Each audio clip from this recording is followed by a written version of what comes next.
welcome again everyone to Montagne on mathematically perfected economy and absolute consensual representation. My proof of a singular monetary solution was the first online monetary reform present some 10 years before the advent of today's formal internet. Though from its inception mathematically perfected economy was a proof of singular solution, later instances of my work have become the most plagiarized monetary reform thesis of the present world.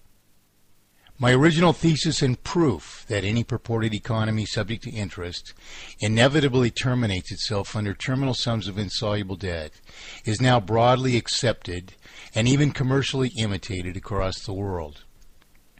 However often its plagiarists miscite it or pretend, always without proof of qualification, to integrate it into contending propositions of solution, the inevitable faults of which my work inherently proved as much as 43 years ago. I am the original 1968 architect of mathematically perfected economy, founder of People for Mathematically Perfected Economy, and author of the present worldwide mandate for mathematically perfected economy and absolute consensual representation. Material addressed by this program therefore generally relates to my original 1968 mathematic proofs. A. That any purported economy subject to interest itself precipitates its own complete and inevitable failure under inevitably terminal sums of artificial debt. And B. That there is one and one only integral solution for the categoric faults of the pretended economies which have been imposed upon the world, a singular solution which, owing to the inevitable means of developing solution, for over 35 years we have called mathematically perfected economy. Diverse facts, conclusive case studies, and exceedingly comprehensive accountable models, therefore, prove that mathematically perfected economy is the only way to rescue the present world not only from inevitable monetary failure, but from vast, persistent political corruption, which is even a perpetual obligation of the present monetary crimes against us.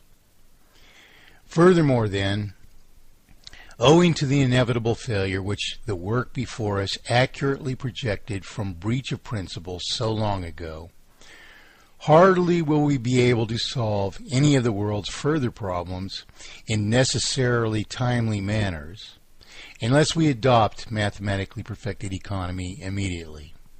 For even our technical abilities and ethical disposition to do so can only be defeated by the vast manifesting failure before us. It is incumbent upon all responsible citizens, therefore, to master the issues we present here, for humanity is perched at a critical juncture of the vastest implications, for which there is but one demonstrable recourse. In our futility, many of us still hold out hope that even in the midst of a long-enduring and entrenched abuse of power and principle, somehow, nonetheless, ostensibly representative governments across the world are actually somehow still disposed to deliver absolute consensual representation, even as we are denied the very processes by which we the people could ensure representation, even in the midst of such breach of power. Even as this denial must involve both purposes and strategies, our ever untoward hope that facts of singular justice will prevail over candidates and officers who ascend to power to persistently deny us representation has already preserved the means of our own terminal exploitation for centuries. The lie of economy which serves these purposes and strategies, nonetheless, is no more than a pseudoscience wholly bereft of formal proof and theorem. Therefore, it is in our understanding of the lie's faults and solutions alone that we can prevail, for those who even now repeat its purpose lies are not only wholly unfit to pretend they can engineer actual bona fide solution. The even more unbecoming fact that even at the brink of a failure they have so long denied, they would pretend they can rescue terminal failure and dispossession under artificial indebtedness by heaping further debt upon the people in no more than the name of rescue, is on the contrary no more than to perpetuate the fatal crime by no more than pledging a false hope which they can never qualify, because the system they perpetually perpetuate is inherently terminal. It would hardly be wise, then, for us to presume this fact yet has no part in shaping the further deceptions which are purposely heaped upon the people. Change we can believe in across all deeds and history has always been indigenous to nothing less than proof of solution. None of the perpetrators prove or even attempt to prove a fact of solution. On the contrary, long existent obvious needs for solution, and even a long existent proof of one and one only integral solution to the categoric faults of today's pretended economies, are met only with evasion. Both self-evident facts are met with no more than evasion, then, because representation is not the object of governments, which preside instead to perpetuate what is no more than an ever unjustified and ever unascended means of even terminal exploitation. Today, therefore, governments persist in this even terminal abuse of power, and they do this characteristically by no more than evasion, therefore, explicitly because there is no valid argument whatever against a need and fact of one and one only mathematically perfected economy.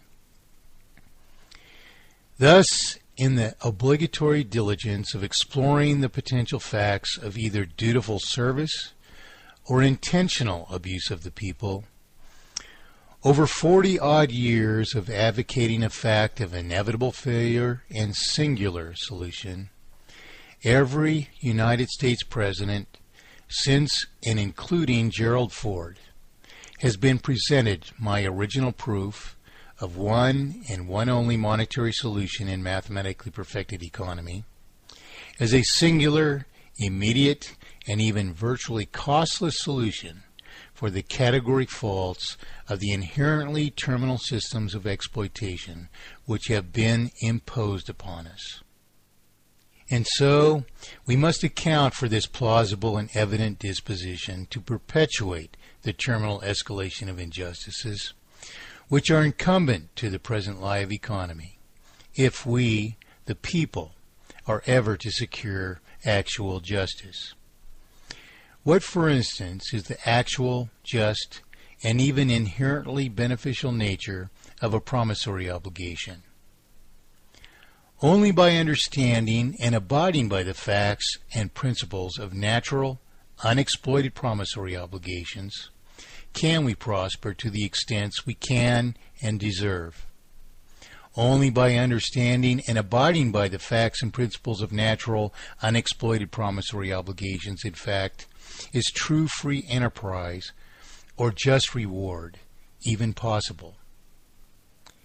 How can these vital principles possibly be sustained, then, by an obfuscation of the promissory obligation, which instead, merely for maintaining a vital circulation, inherently multiplies artificial indebtedness in proportion to remaining capacity to survive escalated artificial indebtedness, as we are forced to maintain that vital circulation by perpetually borrowing principal and interest back into circulation as inherently increasing sums of artificial debt, perpetually increased so much as periodic interest on an ever-escalated and ultimately terminal sum of artificial debt. These are the issues before us. Likewise, They are the issues which are resolved by mathematically perfected economy and mathematically perfected economy only. And they are the questions which purportedly representative governments around the world cannot answer. They are also questions which were answered with absolute certainty over 40 years ago in the very proposition of singular solution before us. No responsible citizen, therefore, can abstain from the challenge before us to decide absolutely any question of actual solution, that we may unite and establish the only things which can either service or comprise actual representation. No just citizen would not benefit immediately and even to extreme extents by the obligatory opportunity to immediately establish mathematically perfected economy. Not only because mathematically perfected economy averts the present inevitable failure, but because mathematically perfected economy and mathematically perfected economy alone establishes a singular fact of monetary justice, which in fact may be projected to immediately increase general liquidity by some approximately 12 times. What representative government would deny its people such a thing? From its inception, the proposition of mathematically perfected economy was a proof of singular monetary solution. Its original exclusive arguments, nonetheless, are now the most plagiarized monetary thesis in history. In 1983 and 4, decades before the present deluge of 11th hour pretenders of solution, I provided the Reagan administration with computer models which were and remain capable of calculating the maximum possible lifespan of any pretended economy subject to the obfuscations of what we call a central banking system. These original proofs, complete with source code, remain available from dissented work at the contiguous online presences of People for Mathematically Perfected Economy, perfectedeconomy.org. And of course, we can run the same data in these models today to replicate their vital projections. Nonetheless, then, in 1983 and 4, these original models projected from early 1980s data that the present monetary failure would transpire, even globally, at approximately 2010 AD. As a consequence,